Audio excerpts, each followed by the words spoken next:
근데 실제로 이더리움이 본격적으로 좋아지기 시작했고 그 얘기는 뭐냐면은 이더리움이 여전히 알트코인의 대장이고 알트코인 불장의 시작은 이더리움이 선두에서 간다라고 하는 그런 파워를 보여주는 것으로 보시면 되겠습니다. 네, 앞서 신민철 작가와 함께 2026년 비트코인 슈퍼사이클 살펴봤고요. 자, 오늘은 알트코인 이더리움 편입니다. 신 작가와 함께합니다. 어서 오세요, 작가님. 안녕하세요. 보통 비트코인하고 알트코인은 방향성이 달라요? 크게 보면은 같고요. 타이밍이 조금 다르다고 보시면 됩니다. 장기로 보냐 단기로 보냐에 따라 다르다? 뭐 그렇게도 다를 수 있는데 같은 상승장 안에서도 비트코인이 오르는 시기가 있고 알트코인이 오르는 시기가 있고 이게 타이밍이 조금씩 미묘하게 다릅니다. 근데 알트코인 같은 경우 사이클 끝나면 90% 폭락하는 저는 그런 걸 봤기 때문에 약간의 트라우마가 있거든요. 물론 제가 투자를 하는 건 아니지만. 없으세요? 그런 거? 네, 저는 이미 지난 사이클에서 그거를 겪었고요. 사이클 고점에서 알트코인을 전부 처분하지 못했기 때문에 일부 알트코인은 그대로 갔고 뭐 90% 이상의 하락까지 다 경험을 했죠. 근데 알트코인의 대장 하면은 이더리움이잖아요. 네. 최근에 뭐 신고가도 찍고 했던 것 같은데 또 며칠 전에 보니까 많이 또 떨어지고 네. 어떻게 봐야 돼요? 이 이더리움. 네, 전망. 이더리움이 이제 이번 사이클 들어서 사실 굉장히 성적이 안 좋았거든요. 그래서 오히려 이더리움보다도 더 시가총액이 낮은 XRP나 바이낸스 코인이나 솔라나 이런 코인들은 신고가를 경신을 하는데 네. 이더리움만 신고가는커녕 뭐 거기서 한참 떨어진 곳까지밖에 못 오는 굉장히 성적이 안 좋은 시기를 많이 겪었어요.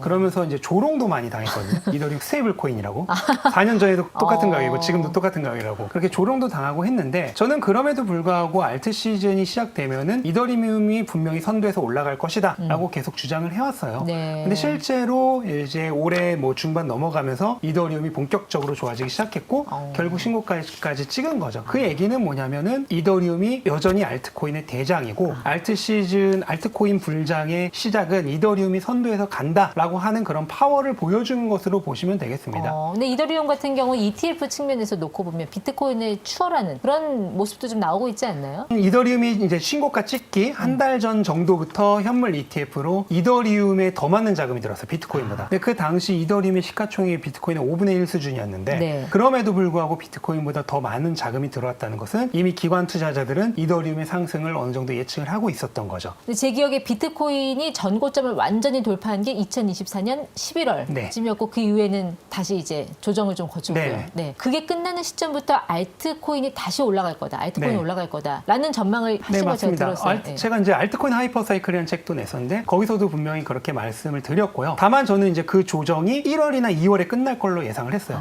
실제로 그렇게 됐어요. 1월에 신고가를 다시 찍었습니다. 그런데 그때부터 급락을 했는데 왜 그러냐면 트럼프가 취임하자마자 관세 전쟁을 일으키면서 원래 지난 1기 때만 해도 2년 차에 일으켰거든요. 그래서 저는 이번에 2년 차에 일으킬 거라 생각을 했는데 이번엔 자리에 앉자마자 하면서 거기서부터 신고가를 찍었는데 그게 다시 끌려 내려온 거예요. 그래서 비트코인만 떨어진 게 아니라 주식시장도 4월까지 함께 떨어졌죠. 그러면서 그게 4월에 바닥을 찍고 이제 해방의 날 이후로 불확실성이 사라지면서 다시 상승을 하면서 이제 7월이 되어서야 그 조정이 6개월이나 걸려서 끝난 거죠. 이렇게 길어질 거라 예상 못했지만 다시 상승을 하는 그 국면에서 이란 이스라엘 전쟁이 또 터졌잖아요. 그게 또 한 달 반을 더 발목을 잡았죠. 이제 그게 끝나고 났기 때문에 이제부터는 알트코인이 오를 시기가 된 거고 그래서 실제로 그거를 이더리움이 신고가를 찍으면서 잠재력과 가능성을 보여준 거죠.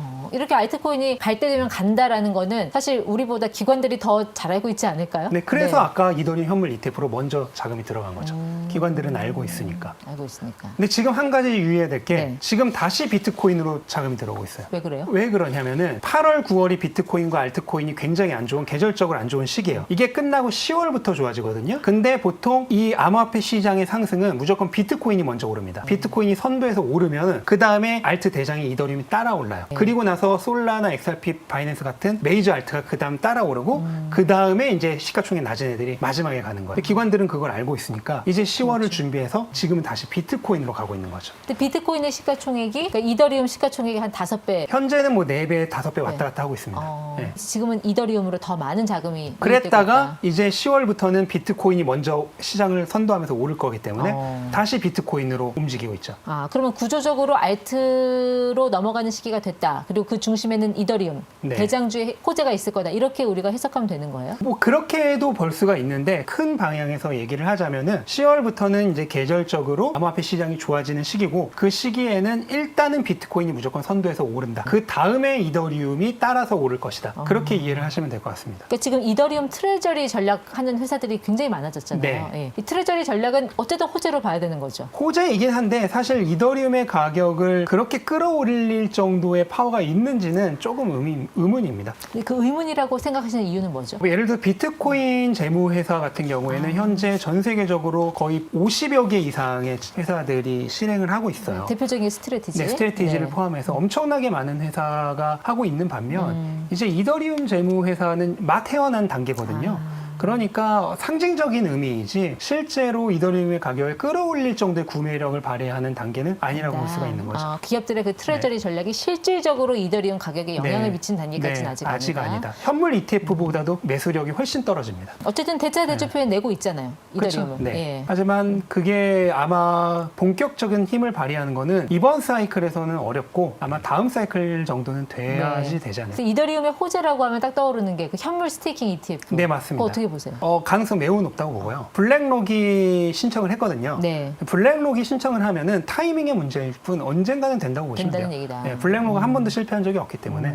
근데 블랙록은 역사적으로 딱 한 번밖에 없잖아요. 네, ETF 맞습니다. 승인이 네, 거절된 게. 네. 예. 그렇기 때문에 블랙록이 그거를 추진한다는 얘기는 언제냐의 문제일 뿐이에요. 그리고 SEC 의장에 워낙 또 친 네. 암호화폐적인 인물이 네, 들어와서 폴 애킨스 의장이 앉으면서 미국 증권거래위원회가 그러니까 암호화폐 산업에 대한 규제를 굉장히 완화하고 있죠. 그래서 얼마 전에 그동안 알트코인 현물 ETF가 승인되기 어려웠던 그런 규제들을 대폭 완화시켰거든요. 네. 그러면서 일반 다른 상품들처럼 알트코인도 현물 ETF가 나올 수 있는 그런 기반이 마련됐기 때문에 아마 이더리움 현물 ETF의 스테이킹도 분명히 허가가 나지 않을까 그렇게 보고 있습니다. 그러니까 그거를 미리 예상하고 기관들이 이 들어오는 현물 거죠. ETF 네. 자금으로 유입이 되고 있다 네. 이렇게 볼 수 있는 거겠네요. 맞습니다. 네. 이더리움이 지금 가격 어느 정도까지 와 있죠? 달러로는 4,000달러 초반대 정도고 하나로는 뭐 600만 원 조금 안 되는 그 정도 수준이라고 봐야겠죠. 그럼 가격 전망 여쭤봐도 돼요? 이더리움? 사실 알트코인은 정확한 가격을 그러니까요. 네. 예측하기는 어려워요. 어려워요. 네. 다만 이제 예측할 수 있는 좀 일종의 틀은 있는데요. 그 가장 대표적인 게 이더리움을 비트코인으로 나눈 값이에요. 이더리움을 비트코인 나눈 값이 지난 사이클에서 이번 사이클까지의 흐름을 총체적으로 봤을 때 이번 사이클에서 끝에서 비트코인의 한 5% 정도까지는 갈 수 있을 거라고 추정이 되거든요. 그 얘기는 뭐 예를 들어서 비트코인 20만 달러까지 간다면 네. 이더리움은 1만 달러까지 갈 수 있는 거고 반대로 비트코인이 15만 달러까지밖에 못 간다면은 네. 뭐 이더리움은 한 7,500달러? 7,500달러. 네, 그 정도까지밖에 못 가는 거고. 이더리움은 지금 최고점이 4,800달러 아니에요? 4,900달러 정도죠. 4,900달러?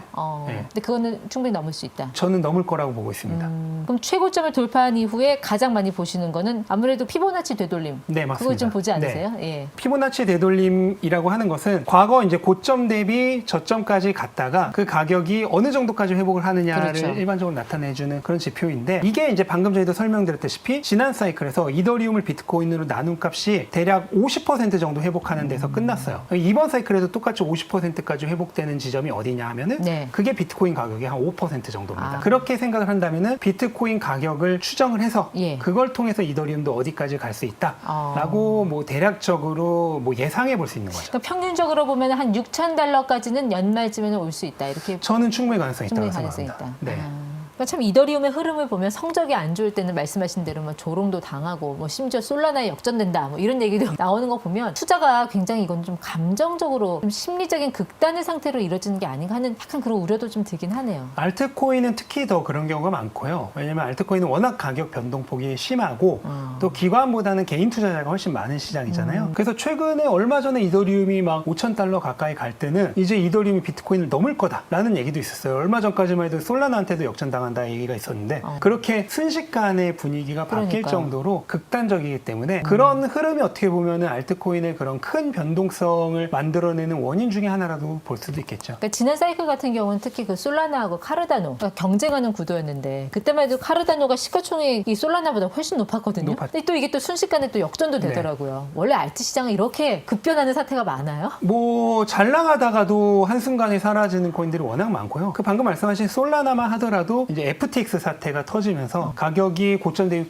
95%까지 넘게 하락을 했었죠. 그게 뭐 시가총액 4위, 5위까지 갔던 코인이 96%, 7%까지 하락을 한 거죠. 그렇게 엄청난 변동성을 가지고 있기 때문에 사이클이 상승장이 끝날 때 무조건 다 처분을 하고 장기 투자하지 말아라라고 제가 일반적으로는 말씀을 드리고 있는 거죠. 그러니까 그런 엄청난 변동성을 보이면 투자 전략이라는 게 따로 없을 것 같고요. 그냥 시총 비중대로 투자하는 네, 분산 투자하는 게 네. 가장 안전한 방법이라고 할 수 있죠. 어떤 특정 코인에 막 집착해서 특정 코인의 비중을 너무 많이 가져가는 거는 알트코인 같은 경우는 저는 너무 위험하다고 봅니다. 아예 그냥 10위권 내에 있는 거를 10%씩 투자하는 건 어때요? 그게 가장 간편한 방법이죠. 잘 모르겠으면은 그냥 시가총액 순으로 이렇게 정렬시키면은 나오잖아요.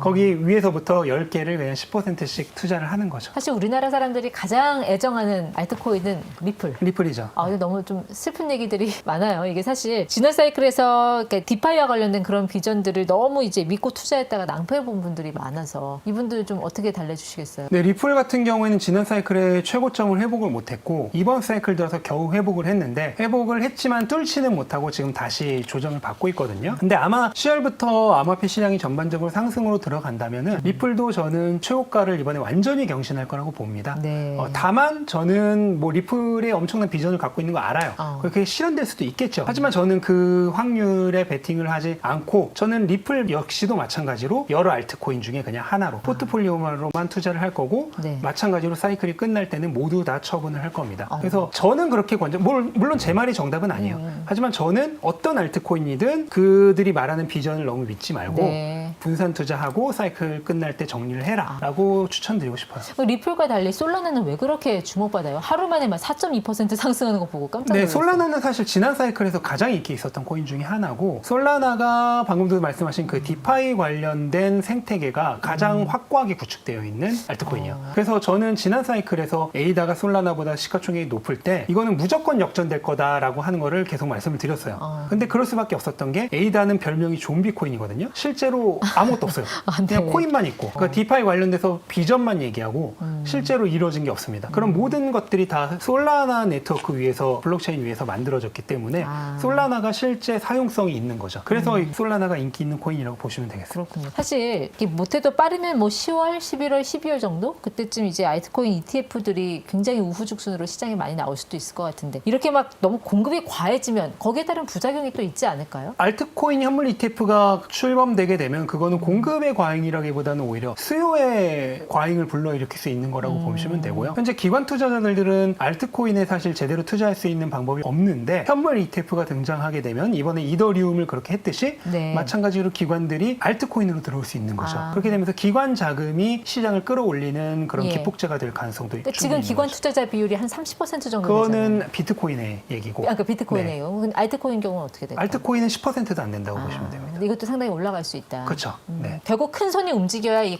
맞습니다. 가격에도 변화가 있는 거잖아요. 예. 그럼 기관들의 움직임은 앞으로 더 활성화될 걸로 보세요. 이 알트코인 시장에서도? 네, 맞습니다. 왜냐하면 증권거래위원회가 명확하게 규제 완화적인 기조를 보이고 있고 현물 ETF는 승인될 거고 그러면 기관들의 자금은 또 추가 수익을 원하기 때문에 흘러 들어올 수밖에 없게 되는 거죠. 그렇죠. 그러면 작가님은 지난번 비트코인 편에서 분할 매수, 분할 매도 전략 강조하셨는데 알트코인도 똑같아요? 알트코인도 같다고 할 수 있는데 다만 비트코인보다 더 민감하게 반응하셔야 됩니다. 그래서 가격이 저는 비트코인 같은 경우에는 중간에 변동성에서 사거나 파는 거를 최소화하고 사이클 전체를 보고 사이클 초반부에 진입을 해서 사이클 후반부에 매도를 하는 그런 전략을 취하지만 알트코인은 아니에요. 알트코인은 중간에도 가격이 너무나 크게 급변동을 하기 때문에 어느 정도 오르면은 그냥 욕심내지 말고 분할 매도를 하는 것이 좋습니다. 예를 들어서 뭐 쉽게 말해서 가격이 10% 오를 때마다 10% 판다든지 이런 식으로 좀 단기적으로 보고 매도를 하는 거죠. 그러면 사실 그 투자자들이 사이클 막바지에 흔히 빠지는 그런 심리적인 오판, 실수 이런 게 있잖아요. 그러니까 막판이 되면은 막 갑자기 막 달려서 오히려 네. 매수를 하는 경향이 강해지는데 네. 오히려 그렇게 하지 말라고 말씀하시는 거잖아요. 반대로 해야죠. 반대로. 네. 그래서 지금처럼 안 좋을 때 오히려 매수를 해야 되고 좋을 때 반대로 매도를 해야죠. 근데 사람들은 그걸 반대로 하기 때문에 늘 손해를 보는 거죠. 그러면 사이클 무시하고 그냥 단순하게 장기 보유 전략 고수하는 분들, 이분들 전략에 대해서는 어떻게 보세요? 비트코인의 경우에는 가능해요. 다만 비트코인도 내가 예를 들어 한 3년 이내에 써야 될 돈이다. 그러면 다음 사이클 고점은 4년 그렇죠. 이상 후잖아요. 예. 그럼 그 이전에 써야 될 돈인데 가져가면 안 되잖아요. 매도 타이밍 못 잡잖아요. 그럼 매도를 해야, 그러니까 사이클이 끝나기 전에 매도를 해야 되는 거죠. 그러니까 무조건 장기 투자가 아니라 장기적으로 투자가 가능한 자산이면서 동시에 내가 장기적으로 사용할 일이 없는 자금이어야죠. 그런 경우에만 장기 투자가 가능하고 그 외에는 상승장의 흐름을 보면서 어느 정도 욕심내지 말고 매도를 해야겠죠. 그러니까 말씀 들어보니까 알트코인은 장기 투자적인 그런 관점보다는 사이클 후반부에 반짝 비트코인보다 더 성과를 잘 수익률이 내는 높은 그 기간만을 노려서 단기 투자를 한다는 관점으로 가져가야죠. 일종의 일종의 투기성 포지션으로 맞습니다. 생각하라는 말씀이세요? 네. 그럼 그 단기라는 게 어느 정도의 단기를 말씀하시는 건지? 뭐 짧게는 며칠이 될 수도 있고요. 길어도 몇 개월 이내가 되겠죠. 이번 사이클에서도 아직 알트로 수익을 낼 수 있는 기회가 남아 있어요. 많이 남아있다고 봅니다. 저는 10월 이후에 비트코인이 상승장으로 전환되면은 알트코인은 비트코인보다 이번에는 훨씬 더 높은 상승률을 보일 거라고 생각을 하거든요. 그 타이밍이 기회가 되겠죠.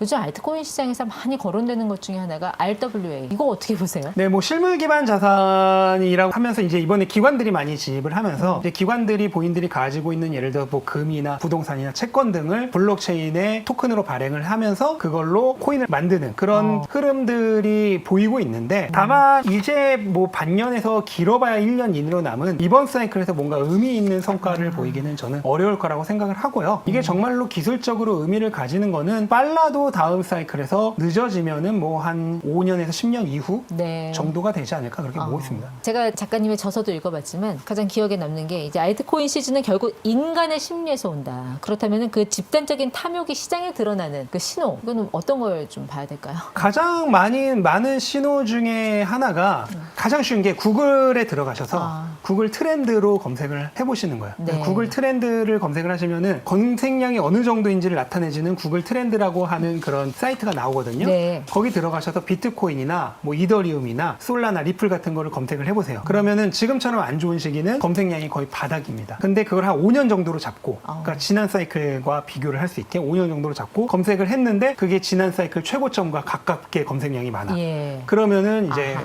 거의 끝이라고 볼 수 있는 거죠. 네, 상당히 실질적인 팁까지 주셨는데 아마 전편을 못 보신 분들은 이 날짜를 기억 못 할 수도 있어요. 10월 20일 이때부터 좋아진다 비트코인. 알트코인도 유효해요? 정확히 이제 10월 20일이라고 볼 수는 없고 40주차 이후죠. 그래서 그렇죠. 10월 둘째 주 정도가 가장 확률적으로 높죠. 네, 뭐 그렇다고 해서 매년 딱 거기서부터 오른 건 아니기 때문에 네. 당연히 뭐 몇 주 정도 차이는 있을 수 있지만은 일반적으로는 10월 둘째 주 이후부터는 암호화폐 시장이 연말을 향해 상승 랠리를 펼칠 확률이 굉장히 높다. 네. 그렇게 보시면 될 것 같습니다. 전편을 보시면 비트코인하고 이더리움의 목표가까지 제시가 돼 있으니까 참고만 하시고, 자 다시 말씀드리지만 투자는 어디까지나 본인 책임입니다. 그리고 특히나 이 코인 시장, 특히 알트코인 시장은 굉장히 변동성이 심하다는 점도 여러분들께서 투자하실 때 반드시 유념을 하시면 좋겠습니다. 신민재 작가와 함께했습니다. 고맙습니다. 감사합니다.